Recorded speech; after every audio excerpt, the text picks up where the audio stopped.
Welcome in. We're live. They did it. They did it, Jeff. They did it. The Chicago Bears have managed to turn the number one overall pick, one single draft selection, with which, Jeff, they were very likely going to get an excellent football player. Agreed? Sure, into absolutely. two excellent football players this year, two excellent football players in the 2 years after that, and also one of the more excellent receivers in football right now in Carolina's DJ Moore. If you ask me, this was always going to be an easy choice of whether the Bears were or weren't going to trade the first overall pick. But I can't help thinking, Jeff, that at the bottom of it all, we all knew that as time went on, there was always a chance the Bears were going to get out leveraged. It does not look like they got out leveraged whatsoever. I mean, taking a young receiver, young, proven, very good receiver that 25 fits years old. exactly the way Justin Fields likes to play football and prying him away from a team that will obviously need receiving talent to support whatever young quarterback they go get. I feel like that is the definition of out leveraging somebody. What do you think?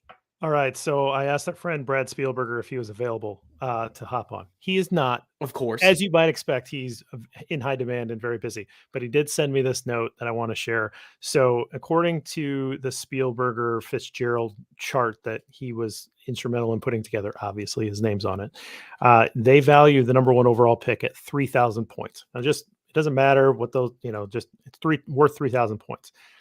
The trade compensation for this pick that they got from the Panthers, they are valuing at 4,940 points, meaning that they got everything back plus the number 8 overall pick plus DJ Moore. That doesn't count what DJ Moore was worth. So you didn't count what DJ Moore was worth in that? No, that does not count what DJ Moore is worth. Wait, this is using that not to be I think I'm right. Not to make things sad, you're using Fitzgerald Spielberger, right? Correct. Fitzgerald Spielberger is the premier we love trading down chart in football. Sure. Sure. Which totally fits the narrative. Don't we love it? Sure. I mean, honestly, Jeff, I was going to use just raw Jimmy Johnson, right? Let's do it. Where I don't have the numbers off the top of my head, but I can tell you that DJ Moore, as recently as just a little earlier this season at the deadline, was rumored to be valued at a first and a second round pick, which might sound ridiculous, Bears fans, but that's functionally what Devontae Adams got. That's a very realistic trade package for a receiver as young as Moore that, while not quite as productive as Adams, was getting up there. Right, Jeff?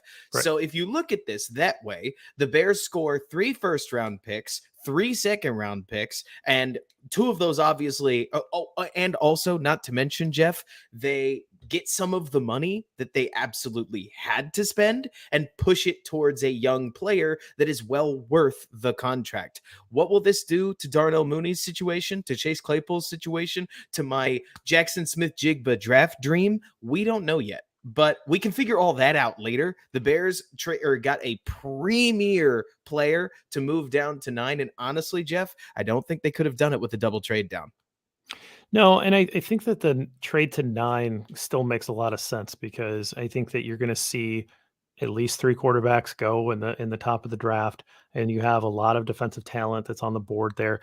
Like you say, your dream of Jackson Smith-Jigba at the number 9 spot, if they trade down here, probably is a little bit complicated with bringing in DJ Moore. That's fine though. Like now you have DJ Moore, who's going to be your number 1. He's absolutely worthy of that wide receiver 1 title.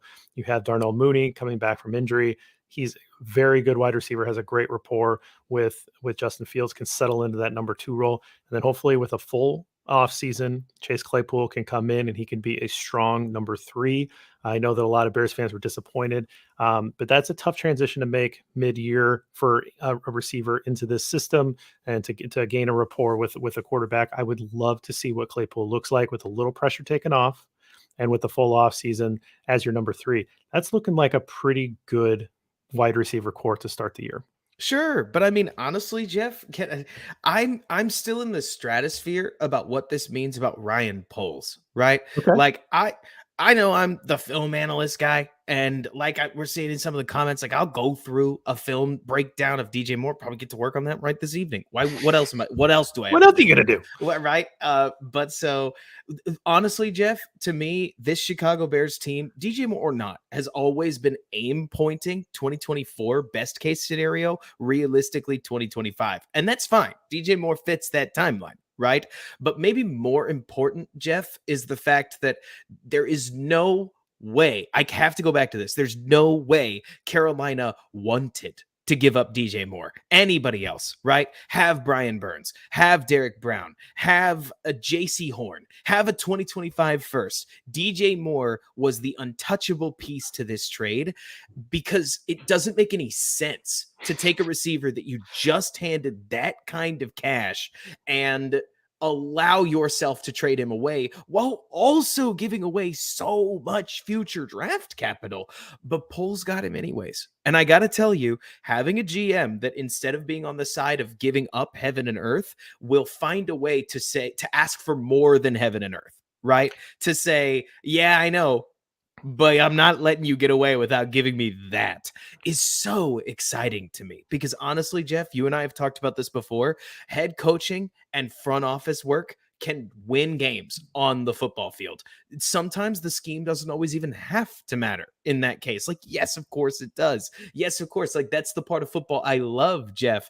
But the aggregate talent level of the Bears just got dramatically better. And it got better in a hurry. We don't have to wait for 2025. And as you know, Jeff, a first round pick in 2025 is more than likely really only going to start to show himself at 2026 by the time you're having to start thinking about extending both of your 2023 first round picks. Like, it turns into a mess really fast. The way that Ryan Poles was able to orchestrate this turns Davis Mills into a Chicago hero. It turns Steve Wilkes into a Chicago hero. It turns Lovie Smith into a Chicago hero because the Bears have just gone from functionally, Jeff, like let's call a spade, right? The Bears go from drafting Will Anderson to having a shot at Tyree Wilson, realistically probably getting like a Lucas Van Ness or a Miles Murphy or one of the other like tier 1B edges that are in this class. And now they also have DJ Moore.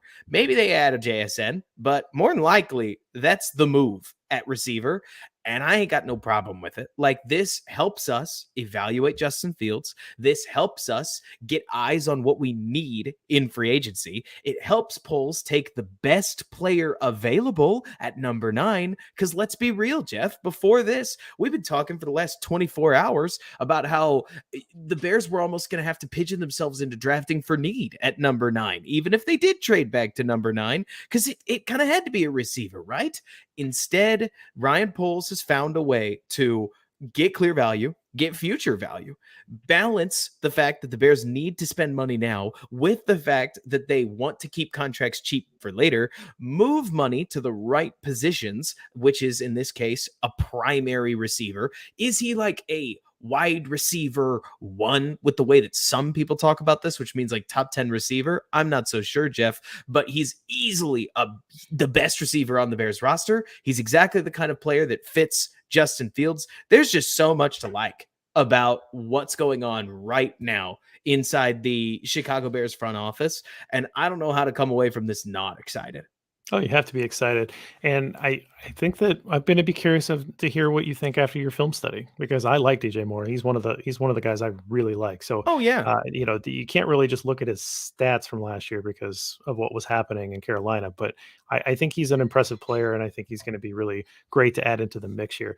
I will say, I just want to take just a small victory lap. I won't do it like that much, but when the offseason started, I mentioned that Bears could trade this pick early because it would help Poles be able to get that out of the way. If you can drive that decision early, then you can reset your board and you have a better understanding of what you're working with on draft night. And I got a lot of flack. There's no way the Bears are going to do that. They're going to wait till the last second. You can't do that. You have to wait to the last second. And just want to say, told you so. That's it. That's it. I thought it was a possibility. Not that it was going to happen for sure, but I thought it was a possibility that they could do that. So I'm actually really impressed with the way that he handled this. He used the opening of the league year as a deadline and said, hey, let's see if we can get this moved now. And if you're someone who's going to question whether or not Poles could have gotten more had he waited until draft night, I mean, you can play that game forever and try to say, well, I think that he would have gotten more if he would have waited. I don't see it. I think that he played this perfectly. We can tell by historical trades that this was good compensation, great compensation.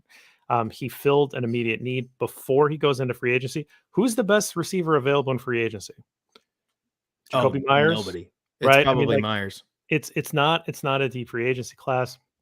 He goes in, he's able to fill that need via this trade, plus getting all of that additional compensation. Now he gets to say, okay, I'm not drafting one, I'm drafting 9.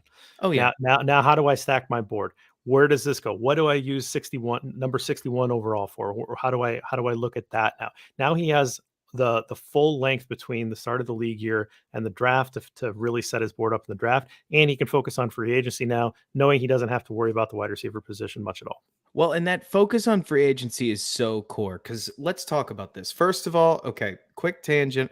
The wide receiver one comment, Jeff, the wide receiver one discussion gets just so annoying depending on who you talk to. Because to some people, that's a top 32 receiver in the NFL. To others, it's like a top 10, top 12 receiver in the NFL. And by my eye, DJ Moore is in that same category as whatever you'd call T. Higgins, right? Where it's like a 1B receiver. Is he Justin Jefferson? Is he might be whatever Garrett Wilson, Chris Olave are as well, where for all we know, Jeff, the only reason I'm even saying that is because A, I haven't watched his film, and B, he's not had good enough quarterback play to push himself up into the stratosphere. So let's leave that on the side. Either way, he's a great player, and I'm very, very excited that he's a Chicago Bears.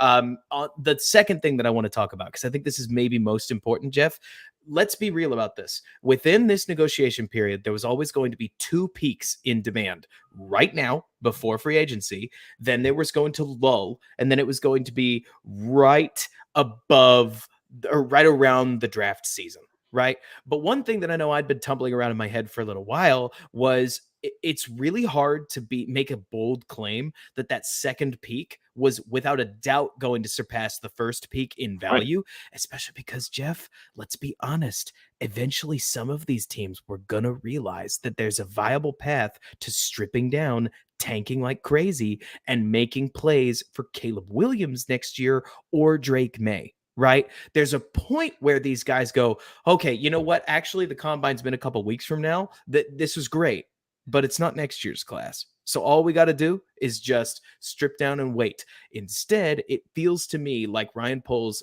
really did capitalize on demand. It's hard to see this as anything other than a win. I mean, it's if we're complaining about this trade, we're saying, yeah, I understand that we robbed a Porsche, but we could have had a Bugatti. Or I understand that we could have had, or that we got a Bugatti. Instead, we could have gotten 2 Bugattis. Like, this is robbery, highway robbery, even on any chart you look at. It's just a matter of, frankly, whether or not it's the trade that you wanted. And for me, I love it. 9's been the spot that I've been looking at since probably day one. I thought it would take 2 trades to get there, but the longer things sat around, Jeff, the more I wondered whether number 2 was going to generate that kind of a haul or that much interest. Was number 4 going to generate that much interest? All the quarterbacks might have been gone by then at that point, or Levis might have been left.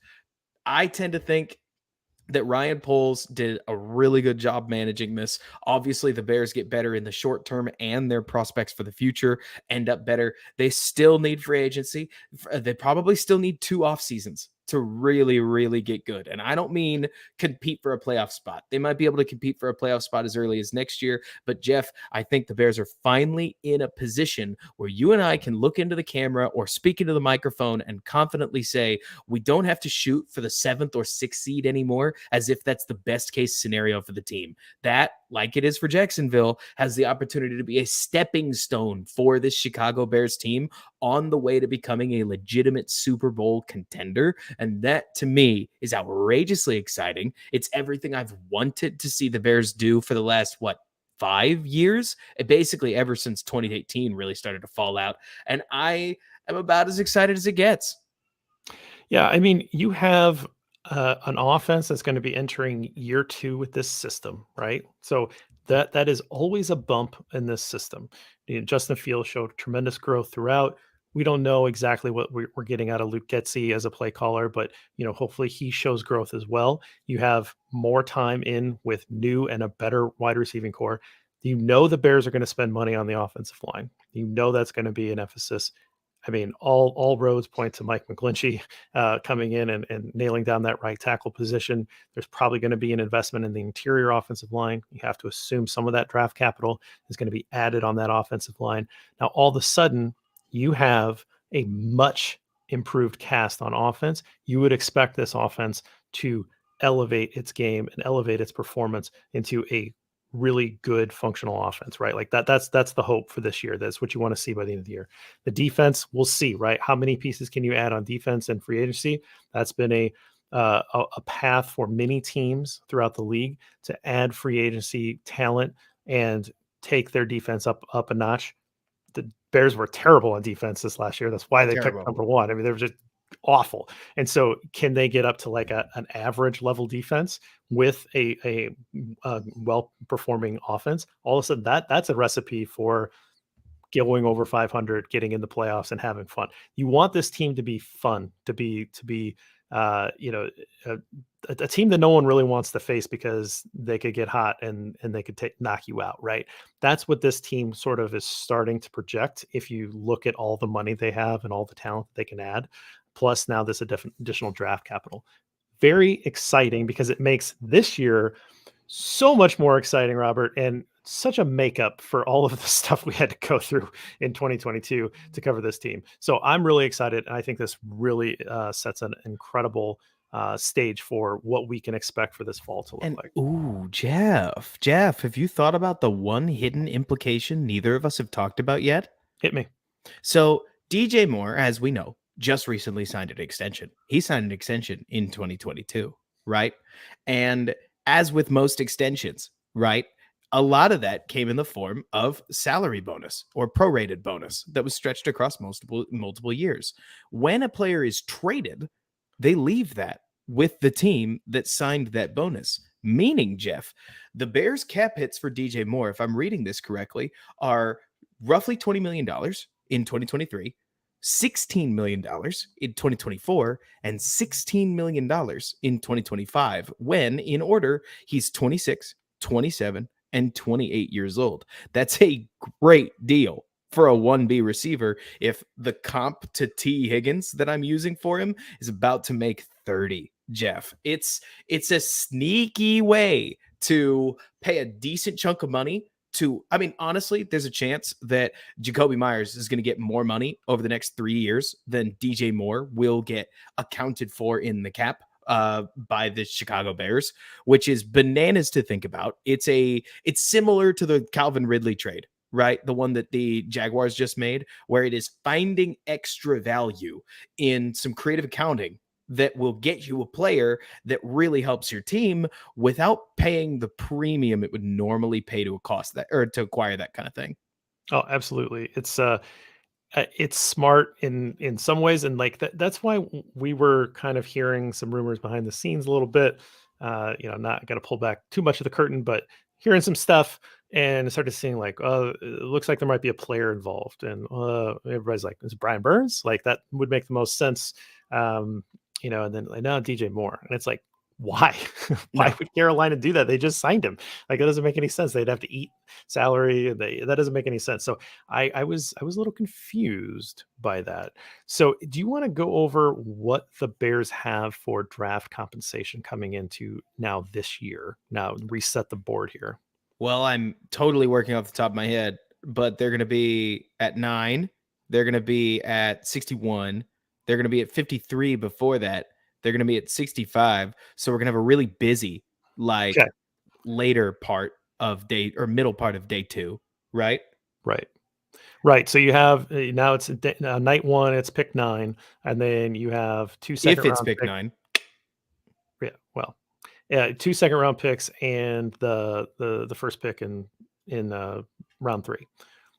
So that's what day 2 looks like, and then the rest of the draft, and then down after that, you can look forward to the Bears having the Panthers first round pick next year. So, by the way, guys, we love the Panthers for what just happened. Good for we love it. We Oh no. we now hate the Panthers. We now hate the Panthers, and we'll cheer against them for 2 years. So this is now an anti-Panthers podcast channel. I knew you were going to this. Oh no. We can't keep pounding them, Jeff. Keep pounding. There it is. But man, I mean, yeah, the Bears have a busy next piece of day 2. I'll tell you, Jeff, that I still think, okay, so look, I'm totally shooting from the hip here, right? But the Bears' biggest need on the team at this point is defensive end, but they don't need premium defensive players as soon as next year. There are sweet defensive ends that are in the 2024 draft class. So if a defensive end that you like, let's say, for instance, Jeff, Lucas Van Ness gets drafted at 8. Tyree Wilson gets drafted at 6. Anderson gets drafted at 4 or 5. And so the choice for the Bears is either like Miles Murphy, Keon White, or a couple of the other edges or like ends that fit that and that they have. Perfect. So I invited our lead draft analyst to join us, Robert, just to get a couple of quick As he hitters. should. And so Jacob Infante, welcome to this instant reaction pod. Jacob, How you doing, instant quick reaction on your thought on the compensation. Talk a little bit about DJ Moore, and then I want to get your reaction on what you think this means at 9 for the Bears. Well, first of all, just wow. I mean, it's just this is insane. Like, there's so much smoke that was happening earlier today, so it's not necessarily a surprise that it happened today, but just the sheer quantity of what they got is really impressive. I mean, you're still picking in the top 10. You got a late second this year, a future first, future second. Oh yeah, and DJ Moore. I mean, that's your wide receiver 1 right there. And the way I see it is Claypool's your big body that you need every once in a while. You can run just a go route with him, use that side speed. He's that guy. He's that Alan Lazard. He's that Marquez Valdez-Scantling type of role that we've seen with Luke Getsy when he was with the Packers. He's that bigger, faster guy. Darnell Mooney, more of a speed receiver. He's a guy who can get open, but you need a little bit more than him. I think DJ Moore is exactly what the Bears needed. He's a guy who can thrive in the intermediate game. He's someone who can get open. He's someone who can hit the 50-50 ball. He's someone who's dangerous after the catch. I mean, and the contract isn't that bad either for a guy who's playing at a very high level. And before this past year, when he had a nightmare to work with at quarterback, he had 3 straight 1,000-yard seasons. Like, I think we're looking at Justin Fields as the best quarterback that DJ Moore's had in his NFL career. And so I think that's massive for DJ Moore. It's massive for Chicago. And I'm a big fan of this haul, honestly. Like, you could say, oh, they didn't get the 2025 first either, but it's a second-round pick. That's still pretty dang good.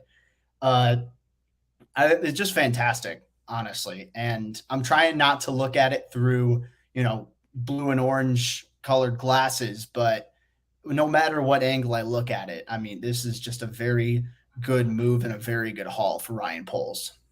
Well, let's talk about that a little bit. So let's talk about pick 9 first and what that means and sort of the cluster of players that you see around there. And then let's talk about what's basically going to be a cluster of picks that the Bears are going to have in the late second, early third, and what we're talking about there. 3 picks now in that cluster there. So let's start with pick 9 and sort of the players that are in that cloud. Yeah. So I'm not necessarily going to rule out Jackson Smith and Jigba entirely, but I don't think that's as likely as it would have been, say, a couple days ago, where there's certain speculation. The dream is dead, Jacob. It died, and it's okay. It's okay. I don't want to say it's dead yet. I mean, it's unlikely. It's unlikely. I'll say that. Never say die. Never say die on JSN. No, but yeah. So I think you're looking at O-line or D-line here. I mean, and I think that was going to be the case regardless. I really like, like a Peter Skoronski or a Paris Johnson Jr. From Northwestern or Ohio State, respectively. I think Skoronski you're looking at as a guard, but he's my top offensive lineman in this class, like purely from a film perspective, and the athletic testing is tremendous too. But Paris Johnson has the length. He also has insane athleticism, and he's going to be a tackle at the next level. So, maybe that has a little bit more value.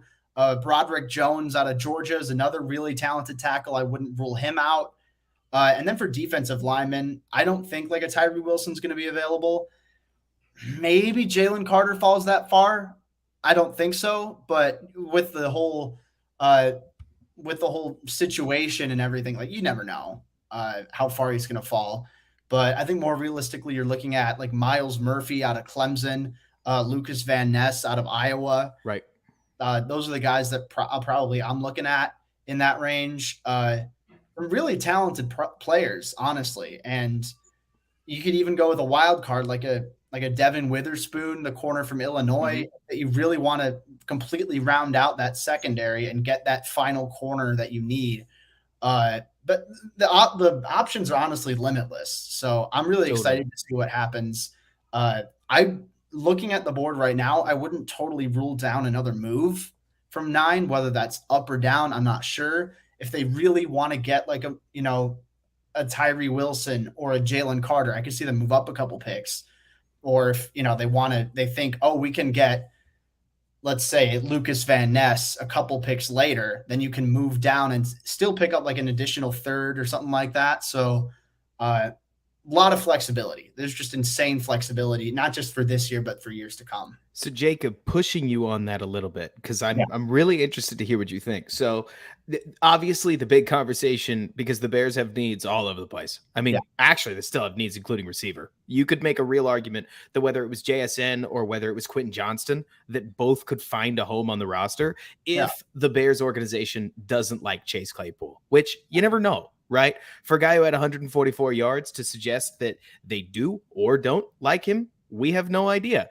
Yeah. But anyways, the main thing I've got questions about is it's not unlikely. I don't know. Nobody knows anything here, right? Yeah. But the Bears may very well sign Javon Hargrave, who you could describe him as the best free agent in the class. And I don't know if many people would argue with you. And he's a clear 3 tech. But if, for instance, Lucas Van Ness, who is a total flus defensive end, you and I both know, little rougher around the edges. If you took him at 9, you'd be reaching a smidge, but that's what you got to do for edge talent. But if Jalen Carter falls and the legal issues are clear, and he's one Eberflus over, who's obviously a culture guy, and you had to choose between the two, which direction are you leaning? Like the better player, debatably, but you've already got a free agent in that spot, even though you could easily play both on the same line, or the bigger need, even though he may not be as good a player, but still a very good player. Does that make sense? Yeah, I'm taking Carter, and I'm honestly not thinking twice about it. BPA? I'm going BPA. I think Carter's the second best player in this entire class, even if you factor in the stuff with, the car accident. He still has the second highest grade, and that's realistically, I've watched enough of him and I've watched enough of the top prospects. That's not changing at this point, this late. Right. Van Ness is a fantastic athlete, very good player. I think the potential is very high with him, but I think Carter is just simply another level. He's not only does he have, freakish physical upside right now, but down the line, he's someone who can contribute very well. So, I'm taking Carter there. If he's available at 9, I'm taking him and I'm running with it. Obviously, we'll have to see what happens with their interviews. If the team has concerns about his character, about how he'd fit in the locker room and the culture, then, that becomes a bit more of a concern. But that's something that I won't have direct access to. So just talking purely from an on-the-field perspective and from a value perspective, I'm taking Carter. And that's no slide on Van Ness. That's just how good Carter is. Exactly. And I mean, Jacob, to your point, I mean, let's be honest. If we were going to rank teams in order of how likely they are to take chances on, let's say, talented football players with off the field issues, the Chiefs are easily top 3, if not number 1. Which is where Ryan Poles came from. So guys like Tyreek Hill, guys like Kadarius Toney, I'm sure there are others across the roster, but I'm not that familiar with the Chiefs.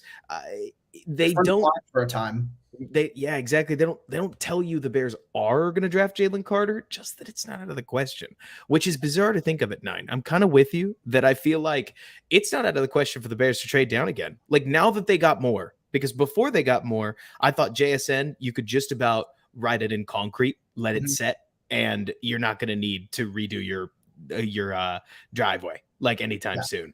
But at this point, now that they got a receiver, and even more so, they got a separator that can win on the inside, which is functionally what you would have asked JSN to do. I have no idea. The whole door is open. I mean, you mentioned a lot of awesome names like Paris Johnson, Broderick Jones, to go with if Skoronski falls that far and you think, well, shoot, like we need guards that can move guys in this system and Whitehair's not getting any younger, like anything goes at that point. And if you don't like it, you move back. It's an enviable position to be in. And for once, I love being the one who other people are envying our position instead of just being envious, you know? I think they got the hard one out of the way too. I think that's he did a lot of work to be able to move this before the league year started. I'm sure he has a pretty good idea of what negotiations happening with free agents. We're going to hear some stuff right when the league year opens. So, we're going to have a better sense of what this roster looks like with some free agent acquisitions, but he's done the hard one already, right? Now that's out of the way. Now, like he said, you can reset and you can figure out what you want to do with 9. Do you want to stack your board and take the top player that comes to you because you feel like you got enough, or do you want to try to move back, gain some more capital? I don't love the idea of trying to move back up, because we're a trade down family here, but if it does come down to it, you do have that flexibility to be able to do that. So Jacob, let's move to that next cluster of picks in the cloud that you can expect to see at that late second, early third round in this draft. Who are the players and names that we can kind of think of now since the Bears are operating with 3 picks?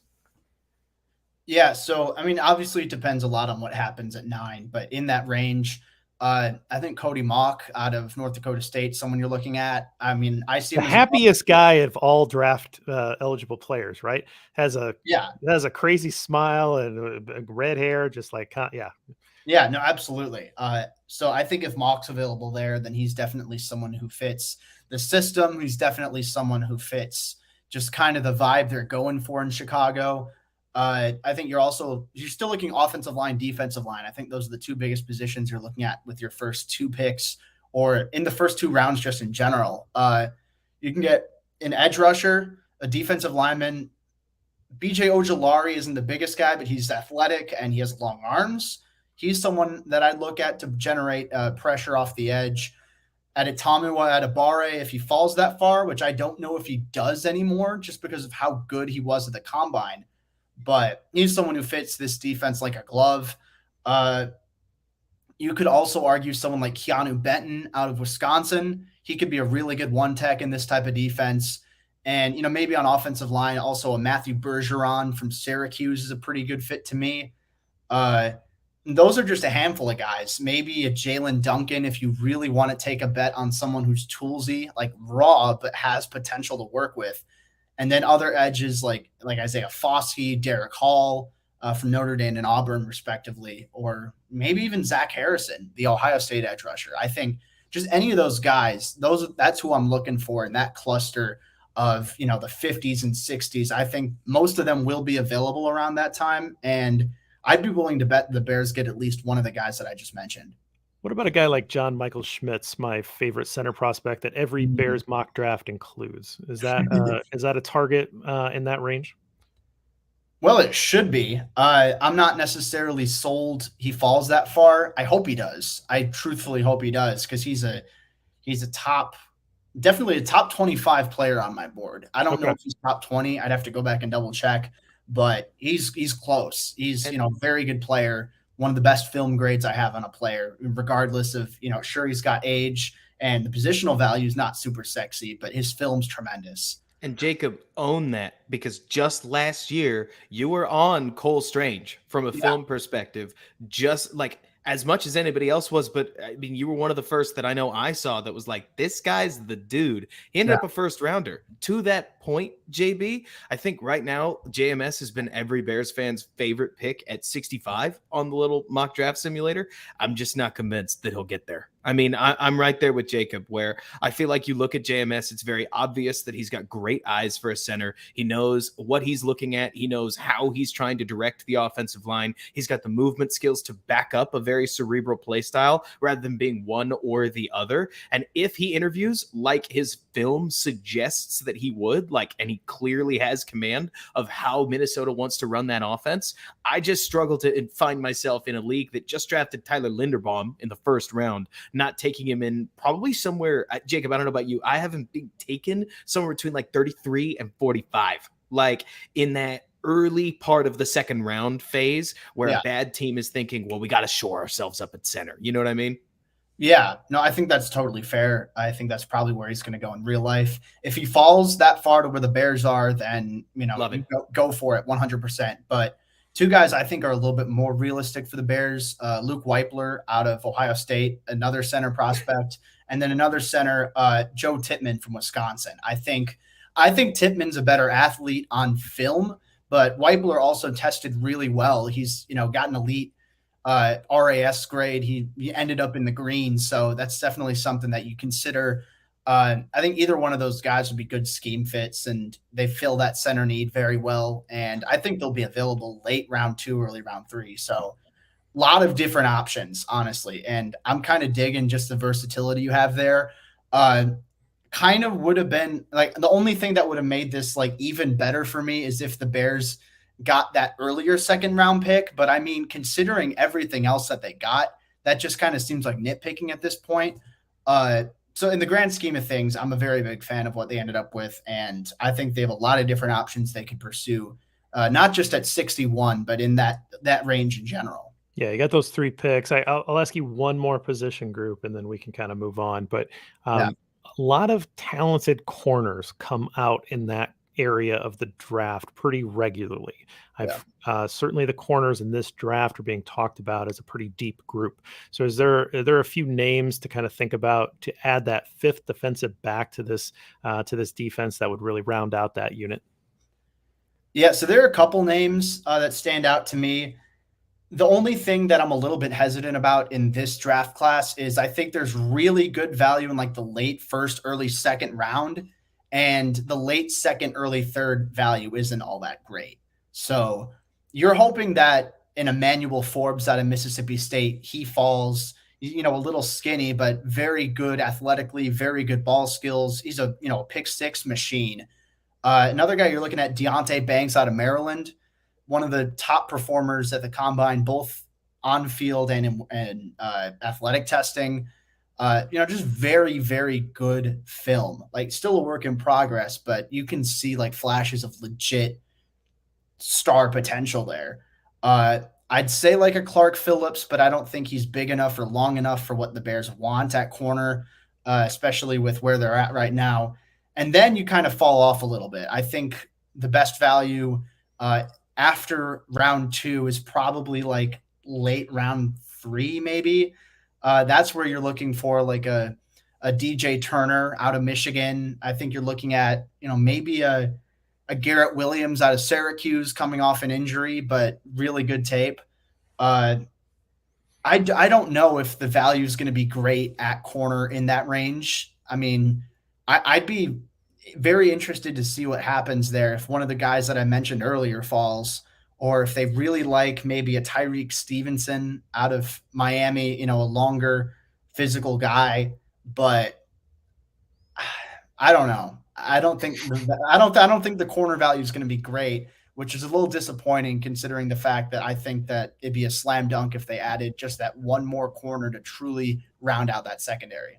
I think it's all going to depend, Jacob, just my 2 cents, on how confident their DB team is on developing a lot of these longer guys. Because, like you're talking about, I mean, a guy like Tyreek Stevenson, to use a great example, is not as refined as somebody like, honestly, like Joey Porter, for instance, out of Penn State, who's a phenomenal long corner.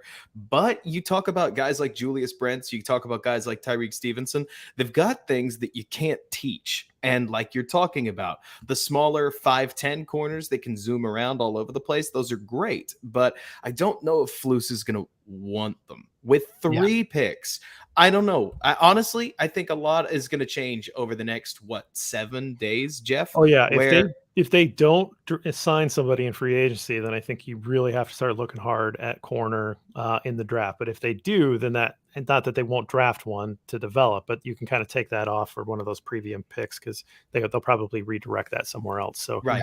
And especially fun, since, guys. This is fun. Oh, especially since the defensive lines and the offensive lines are the positions that I tend to think that they're going to dedicate a lot of money to. So if they don't, for instance, like Jacob, one of my favorite players in the class for his value is probably like Keanu Benton.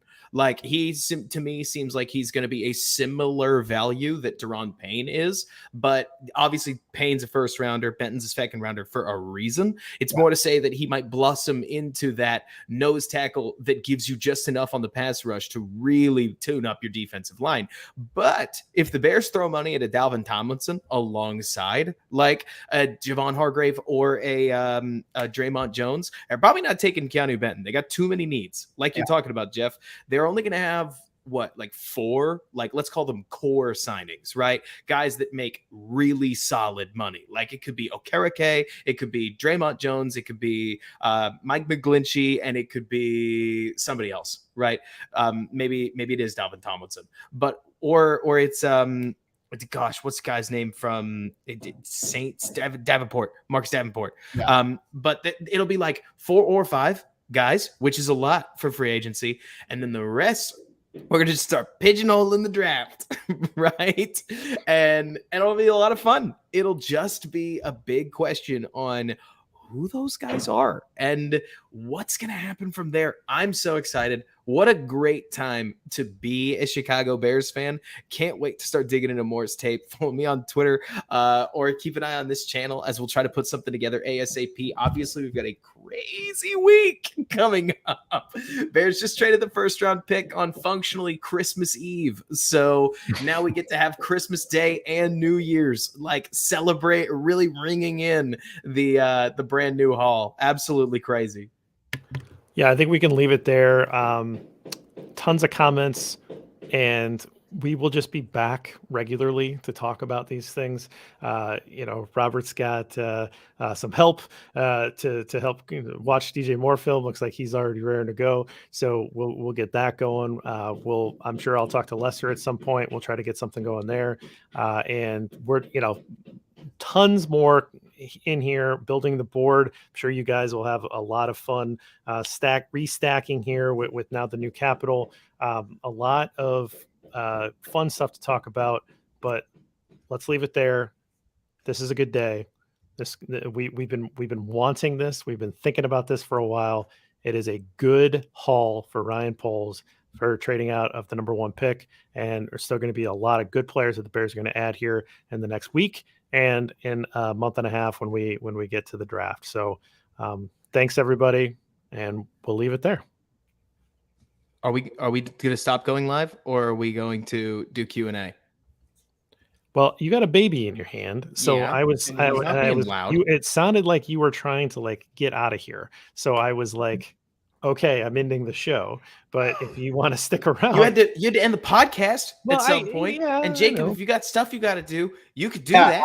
I have a mock draft that I absolutely have to write because people are going to be eating that up. So yes, I honestly I get it. We got to have a peace out moment, right? But I got okay, so I can't really start digging in, Jeff, to DJ Moore film. And Jacob, if you got to go, you got to go. I can't start digging into his film until about 7:30 this evening because he won't let me do it. But once he's asleep, it's football time again. But like I am excited. Building the board should actually be able to start the part where we open it up to the public a little bit, because we're getting through enough of the initial grades that we can do that now. And to be honest with you, Jeff, I was kind of baiting out the first round pick trade. I was like, come on, Poles, just do this for me. Do me this solid, right? And that's probably why he pulled the trigger, was because he saw your notes. They need me. And after the restraining order, he was like, you know what, Robert's probably right. We'll get it going.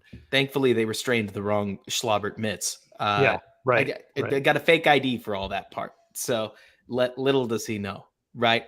But yeah, I mean, this is what Senator Blatarski said is hilarious. Like, NFL starting level talent. What a concept. Really does feel like the receiver room lately is haves and have-nots. It reminds me, Jacob, I don't know what you're feeling about how the NFL takes edge rushers these days, where it's like Travis Gibson is good.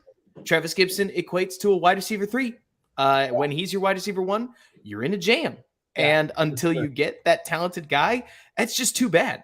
Like, part of the clamor around George Pickens is that the Bears found like about as good as you could ask for a receiver in the 5th round in Darnell Mooney, and that's been it from just a skills perspective. So it's great to see the talent take a level up, like a natural level up, because at this point, Jeff, if you added a Mecole Hardman as insurance for Velus Jones, if you added functionally anybody like Alan Lazard, you're probably not adding Jacoby Myers because he'd play the same spot as DJ Moore, which again, Jacob and Jeff, I love the fact that Ryan Poles deviated from the receiver archetype he's had, because he's been going with just crazy fast big people, and DJ Moore is much more your athletic separator. I'm going to punch in his mock draftable so that I don't make a fool of myself as we speak, but let me see. It feels like we were starting to pigeonhole ourselves into a specific type of receiver that was rarely successful.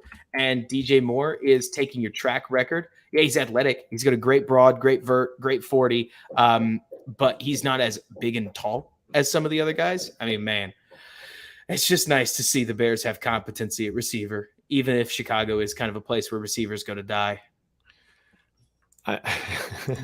Love him. I'm just interested in seeing what happens from here, because you've got your receiver. You have no excuse to not just spend a ton of money on offensive line and defensive line. I think that's realistically the expectation that you're looking at right now. I wouldn't be opposed to another receiver in free agency, but really that wide receiver 4, I'm really having a competition between Velus and a draft pick. That's what I do. You could do Mecole Hardman, but if you're already investing that much at receiver, I just pass on it at this point. But yeah. All right, so I'm gonna head out. I'm gonna get this mock worked out. Thanks you guys for having me. Go Bears! Go Bears! Go Bears! Right, Jeff, Rob, I was thinking about the DJ Moore stuff, and I saw him live this last year. Yeah, you did. I was at the Atlanta game. And his line from that game was 6 catches, 152 yards, and a score. So I bet you felt pretty good. So that's the game where DJ Moore is in my head. Was that the game where he blew it, but also saved it? Yes. Like, yeah, I know, Cody. I was thinking the same thing. Cody mentions cherish it while you can. It goes so fast. I mean, Jeff, you've never had kids, right? No kids. Well, think about it this way. We count our lives in years, and I've been counting this little guy's life in months, and months go by very fast. So all of a sudden you're like, oh, shoot, I'm never going to get his 6 months back. Like that kind of thing. But, once you get over the fact that that's really intimidating and terrifying on like a grand scale, it's fun again. But so all this to say, Jeff, that like I really look back at this whole DJ Moore situation, and really what it all points to is that Ryan Poles has been watching these streams and that he's as excited about Michael Wilson as I am. And that really it's just about Robert's big draft crush, because now we're going to snag Michael Wilson in the early 4th round. He's going to play the Alan Lazard role that the Bears don't have, and they don't want to pay $14 million a year for. So the Bears are going to have Michael Wilson lining up on the outside. If and when he beats out Chase Claypool, they'll have DJ Moore on the inside. side. They'll have Mooney at Z receiver, and it'll be fun. And Fields will throw for like 3,300 yards, and everybody will go, well, okay, come on, he rushed for 1,000. Like that's got to count for something. And everybody will hail him as a top 10 quarterback, and everything will be great. And Jonah here will grow up with a Bears team that's been good his whole life, and we'll be the ones, Jeff, who will be like, you have no idea what it was like being a Bears fan before you.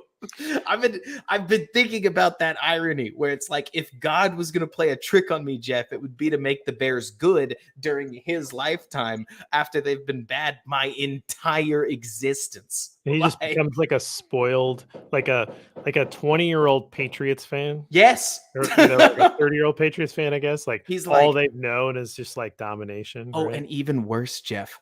Do you know what a 20-year-old Bears fan would be like if he grew up with a Patriots mindset regarding the NFL's charter franchise? Like you'd have all the history stuff too. You know what I mean? You'd be like, imagine having not founded the league. Like imagine having not been at the core of every single team. Imagine having not loaned money to your rival so that the football league could keep going. Like imagine not.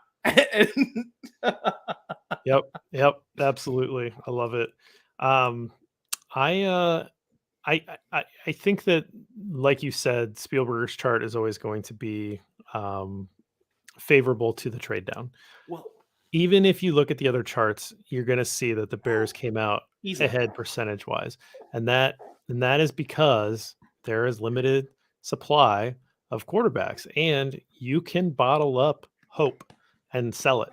And the other thing that we're not talking about is that NFL teams traditionally, for whatever reason, they have the time discount of money, right? Yes. And so that's jobs, time value money, right? So the next year's draft pick is usually devalued a round. So 2 years from now, that's devalued 2 rounds, right? So maybe they don't do that fully, but there's a discount on future draft picks because you don't actually get to see them early. So if you are where you're at in the Bears cycle, you're fine with that because you're building towards something you feel like you have that space, so you can do that. So it's a rare form.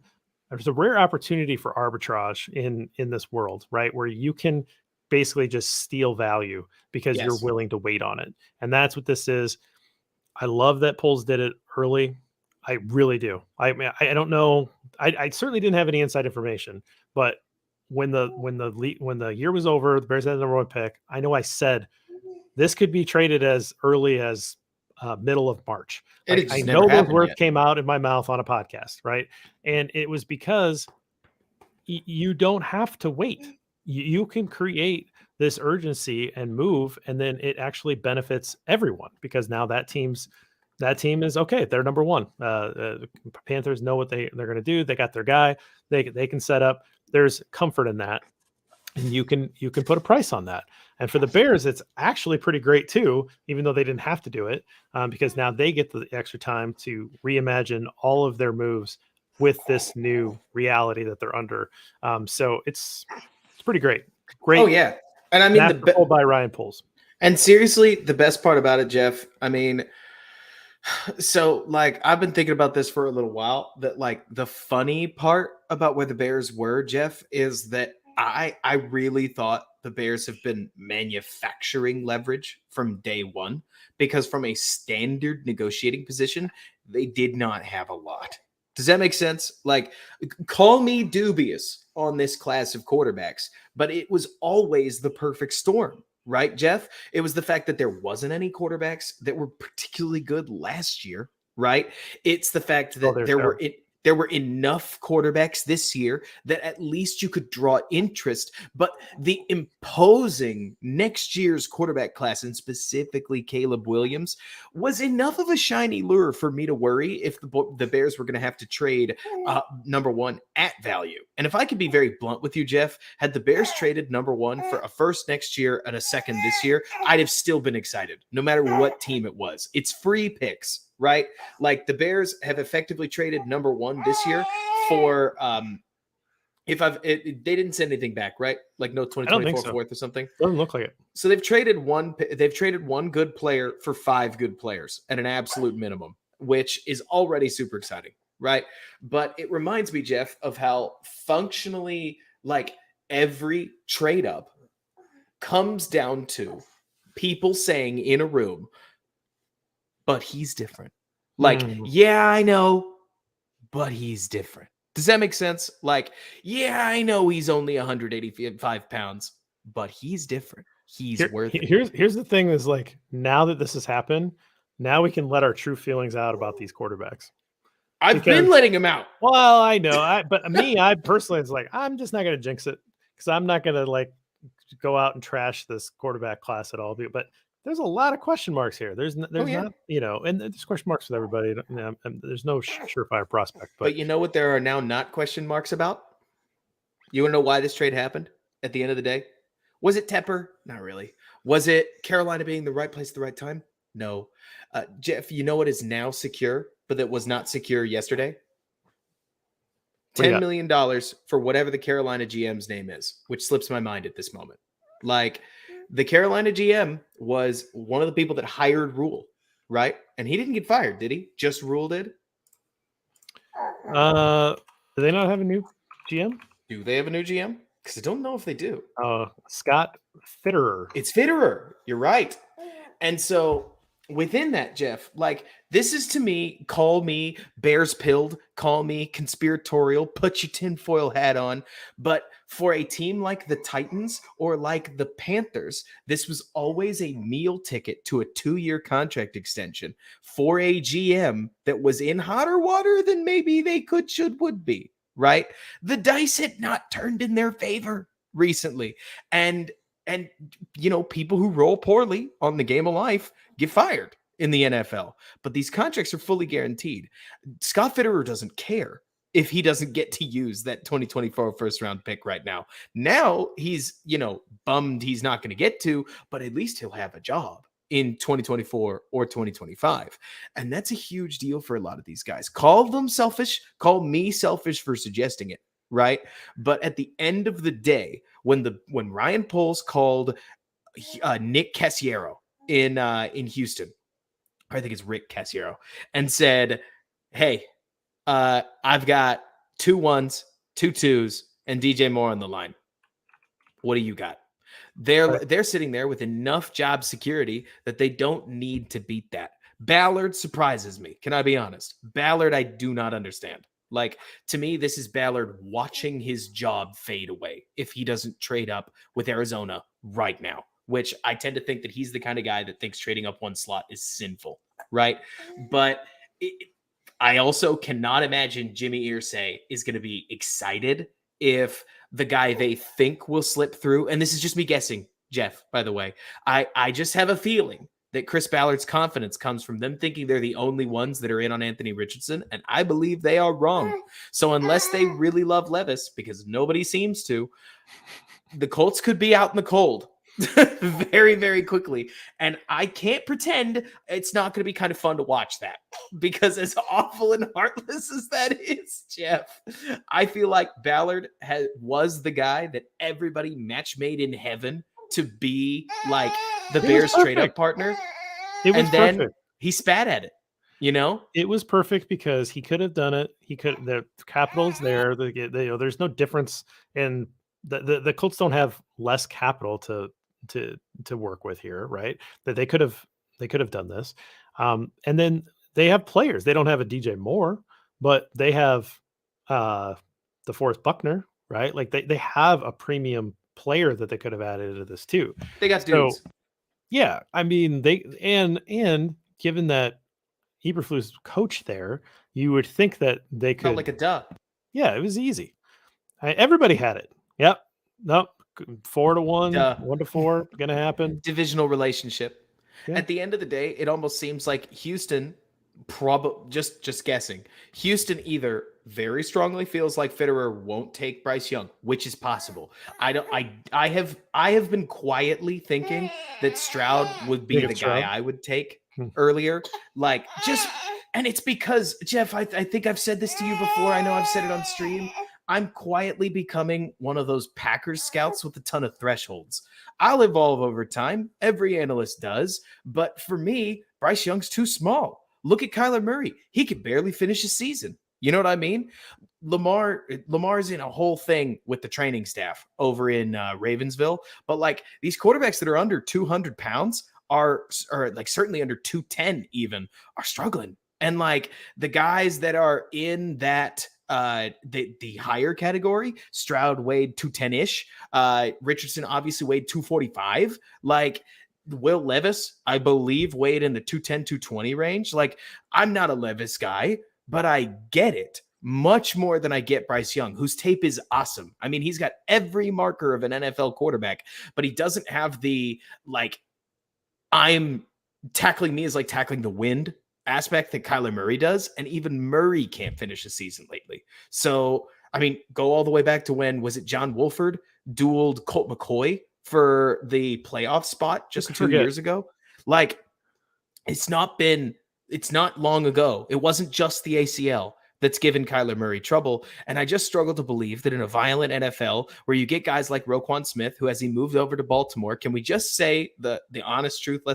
Okay. Jeff, have you watched many Baltimore games since Roquan moved over? Oh, no. So if you watch Roquan, and honestly, I kind of respect this. Isn't this what you'd expect from a Baltimore linebacker? Roquan is towing the line between what is legal and what is just hurting people. You know what I mean? So he's like, a Raven. I was about to say, yeah, is there anything more Baltimore linebacker than Roquan Smith putting the head just a little lower than it could be, putting the shoulder in that little bit, like a little closer to the hip area instead of like the upper chest area? You know what I'm talking about? Like, there's nothing wrong with it. He was great as a Bear. He's great as a Raven. Let him be him. Just try not to draw any flags, but it's a violent league, Jeff. And if you trust Bryce Young with Nick Bosa, I say I'm glad you do. I don't. And eventually your quarterback may have to get sacked 55 times. That's the skin of it, you know? And do you have a quarterback that does or that can? And I'm glad Scott Fitterer potentially thinks Bryce Young can. I'm glad that if Scott Fitterer doesn't, that Houston feels so confident. But I would be one of those people that if Justin Fields needed replacing this year, I would be like, oh, this sucks. You know what I mean? Yeah. It's the inverse. It reminds me of 2018, but I liked a lot of those quarterbacks more. Maybe I got older. Maybe my standards got older. You got older. Haven't we? Now we got dad strength. So there's that. And now you've got a half marathon under your belt. Amen. You know? Amen to that. So that was one of the hardest things I've ever done. I mean, even walking got painful. They took walking from me, Jeff. Did you walk mile 9? Yes. Guys, I'm actually wearing the finisher shirt today. Yeah, you did. Go to the gym. It's Cowtown, Fort Worth finisher. Cowtown. So that race is hard. You get to mile 9 and it is a like dead uphill for like a quarter of a mile. Longer than that. They have, I mean, it is a long hill, and they have these sandwich boards of fallen service members with their picture and their dates of birth and death. Interspersed amongst those sandwich boards are active service members yelling at you to keep going. So I ran that whole hill, Robert. Like the active service members weren't there for us. Are you serious? They were gone by then? I think so. They were like, we've been here long enough. We got. But that had to be crazy motivating. It was powerful. It was pretty amazing. I could not stop. Like, I had to keep going. I passed many people on that hill, though. I realized how hard it was, and yes, it was. I imagine for your first one, that part would have been pretty rough, and there was a couple hills in the back. No one tuned in to hear us talk about our half marathon experience in Fort Worth, but you got it, a little bonus coverage there. And I put Lester's comment up because he complimented me, but really that's everybody really should be listening to Fair and Balanced. Honestly, you talk about how good Jeff looks aesthetically, like particularly compliment his appearance, you're gonna end up on the board. It's pretty easy, guys. Absolutely. It doesn't take much. It's just flattery will get you everywhere. Everywhere. Yeah, that's really what makes the world go round in plenty of cases. I am shameless. Overall, Jeff, I got to tell you, like small, I guess, like closeout, because we've closed out like 3 or 4 times. There is only so much you can say because this is we found the pearl in the oyster, but we got to take it to market. Draft picks are great, but let's see. Oh, what Carm? Do we have a Carm? Are you talking about CHGO, Cody? But anyways, getting back to it. So the draft picks are great. Bears have to hit the draft picks. And what they've shown so far is pretty neat. I think if you're a slave to RAS, like relative athletic score, that you'll get further than people realize. People want to make it everybody keeps wanting to talk about prospects. And Jeff, everybody keeps wanting to go, oh, come on, arm length isn't that important. And then Tevin Jenkins has to get kicked inside. Seems like he's got lower back issues. When you think about it, lower back issues come from your back getting driven back too far, which is a symptom of being outreached. It's not too hard to put 2 and 2 together, right, Jeff? But so within that, it's hard to tell how Ryan Poles' scouting room has done over the years, because we don't have years. We have one, right? And we don't have Poles' scouts. We have the former board and the former group that ran the scouting department, and then they made decisions. So there's an absolute load of things. I mean, Jeff, you and I have been talking about this for the better part of multiple months, but even the offensive and defensive game plans last year are in question because the Bears set out to manage a poor roster to a high draft result. It's just how it is. They landed the best one. And how's the offense? Are they still going to throw it on 44% of downs with DJ Moore on the roster? Right. I doubt it, you know, but we can't say for sure because we don't know. And so I'm really excited to see the Bears become one of those teams that we do know a lot about, because I could give you the rough gist of how KC wants to play offense. I could give you the rough outline of how Tennessee likes to play offense, what Arthur Smith wants to do on offense, what Brian Dable wants to do on offense. Luke Getsy is still a mystery.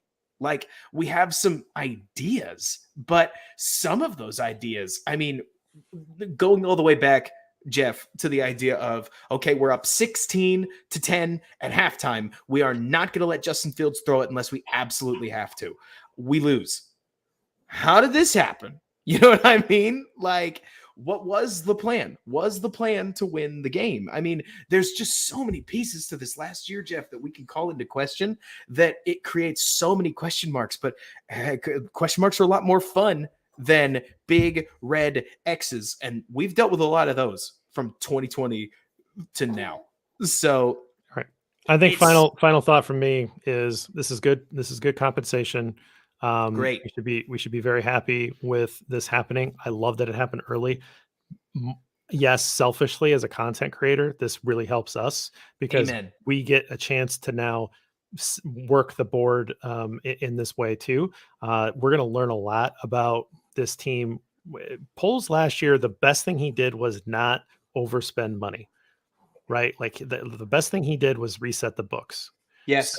So now we get to see what he does with pockets bulging, right? He's not popping tags at Goodwill this year. He's going top shelf. So what does he do? Where does he put his money? Where does he prioritize? It's going to be fun. Javon Hargrave is a hell of a football player. If he's a Chicago Bear, that's an incredible lift to that defensive line. Maybe he goes youth, and maybe he goes to Draymond Jones, right? Maybe he goes to Zach Allen. Those are good football players that may be on the rise. We'll see where he invests his money, but the Bears have the money. They can outbid anybody for any player. And so they will land some of these guys, and they have to land some of these guys. So we are going to know so much more about this team soon, and then we will be able to use that information to help continue to build the board and have a really good understanding of who they're going to pick at 9, if they stay at 9, and who they're going to pick with that next cluster on day 2, and who they're going to, right? How this is all going to fill in. So this is all starting to come together. This is a giant domino to fall. It's very exciting. We can finally get to work with some more real information, because there was zero chance in my mind that they were ever going to stay at 1. And so now we have a pretty good idea of what's happening. So good day, Bears fans. Good day. Poles, to your point, Jeff, tore down really beautifully. Right? But it's easy to tear down. Ryan Pace thought he did a good enough job. It did not work. Joe Douglas thought he did a good enough job. We're not there yet with the New York Jets. And now with when you really got to turn to 40-year-old Aaron Rodgers, you may be in trouble. right? Blew the number 2 pick. We get it. It's not here to harp on the Jets. Sashi Brown tore down beautifully. It did not turn things around. Like, Jeff, you could probably name even more teams. The Bengals, they tore down beautifully and they built back up. The Chiefs never even had to. This is the cornerstone move that the building back up starts from. Yep. We tore it down. We got rid of the rot. We took the burn damage and we ripped it out. This is the first cornerstone of the remodel. The picks are as important as they've ever been.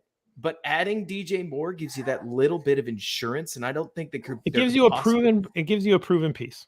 And you need that. Because the worst thing, there's only one goal, Jeff, for next year. Would you agree? There's only one goal, and it's get an actual decent read on Justin Fields. And Justin's got a part to play in that. Like, and so do the football gods. Like, we can't get hurt. You know what I mean? We can't get hurt early or we're going to be in trouble. But next year is Justin Fields' audition for the future. There's no other way to frame it, right? Justin Fields is not necessarily on the out. He's just, he has got to earn 2024 and 2025, and he has a chance to next year. And DJ Moore gets us that little bit closer, Jeff, to saying, we gave you enough. You know what I mean? Like, DJ Moore, Mike McGlinchey, Ethan Pochich, more than that. Like, all these things get you that little bit closer to being very confident in saying, you had enough.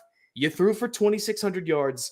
This isn't acceptable. Now, I am a huge Fields fan. That's not what I think will happen if he's given the chance. But you don't know, right? And the moment that you overcommit to a quarterback too early is the moment that Miami is stuck with Tua Tagovailoa, and we don't know if he'll ever be healthy again. He obviously got concussed multiple times last year, and you get it, Jeff. DJ Moore is such an important piece, so much more important than a future first-round pick. And I'm juiced. And they still got the second-round pick. They still got the second in 25. Still got the second-round pick. Different. What are we talking about here? Unbelievable. All right. All right, Maybe Rob. one of the biggest draft hauls ever, all things considered. It's great. I love it. I've got a baby to take care of. Yes, you do. Let's get out of here. See you guys.